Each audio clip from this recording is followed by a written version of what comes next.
बिस्मिल्लाहिर्रहमानिर्रहीम। डॉक्टर एजाज़ जवेद। अक्सर दोस्त और पेशेंट पूछते रहते हैं कि काला मोतिया क्या है।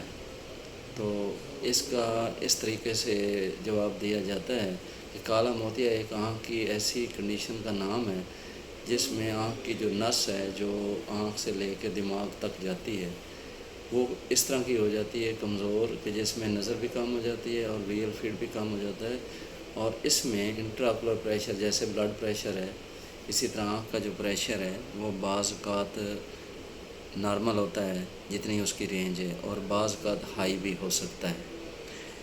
तो अक्सर जो काले मोतिये की इक़साम है, इसमें मरीज़ को दर्द नहीं होती है, तो इसलिए इसको नज़र का खामोश दुश्मन कहते हैं। बहुत कम काले मोतिये की इक़साम है जिसमें दर्द होती है। जब दर्द होती है तो वो तो चलें पेशेंट आ जाएगा डॉक्टर के पास। जब दर्द ही ना हो तो उसका हम कैसे अंदाज़ा लगाएंगे? उसका अंदाज़ा इससे लगाएंगे कि उसकी फ़ैमिली हिस्ट्री है, क्या उसकी नज़र नज़दीक थी, ज़्यादा तेज़ी से ख़राब हो रही है, या अगर उसने कहीं से सुना है तो उसका इलाज या उसकी तशख़ीस जल्द करवा लेनी चाहिए।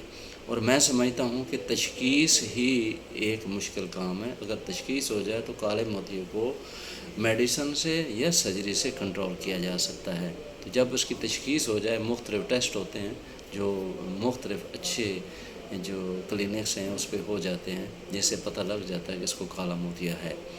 तो काला मोतिया वक्त पे डायग्नोज़ हो जाए और उसका इलाज हो जाए तो ये 100% नज़र को बचा सकता है। चूँकि मैंने कहा है कि अक्सर काले मोतिये में दर्द नहीं होती, तो इसलिए ये इसको नज़र का खामोश दुश्मन भी कहते हैं। अब बात ये है कि अगर मेडिसिन से काला मोतिया कंट्रोल है तो वेल एंड गुड, अगर कंट्रोल नहीं है तो फिर सर्जरी जल्दी करवा लेनी चाहिए। क्योंकि अगर एक दफ़ा नज़र कम हो गई, विजुअल फील्ड कम हो गए, तो फिर उसकी रिकवरी कभी भी नहीं होती है, ये परमानेंट लॉस हो जाता है। तो ये आज का हमारा मैसेज था काले मोतिये से मुतल्लिक़। तो उम्मीद है दोस्तों को समझ आ गई होगी। अगर नहीं तो वो किसी भी वक्त हमसे शेयर कर सकते हैं डॉक्टर एजाज़ जवेद के नाम से यूट्यूब चैनल पे, या मुझे कॉल कर सकते हैं। अस्सलाम वालेकुम।